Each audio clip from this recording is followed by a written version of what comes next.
Welcome. If you want to record sounds in your Vodafone Smart Platinum 7, at the first you have to open menu, then move right here for the sound recorder, accept permissions, and to start the record you have to click right here, and as you can see our record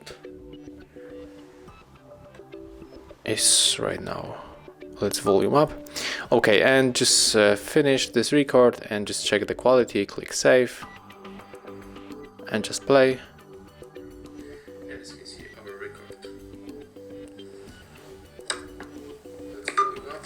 Okay, and just finish this record. So as you can hear, the quality is really good, and I'm surprised because this phone is really cheap and the record was in the really good quality. Right now we are able to delete this record and then just move forward. Thank you guys for watching, leave thumbs ups, comments and subscribe to our channel.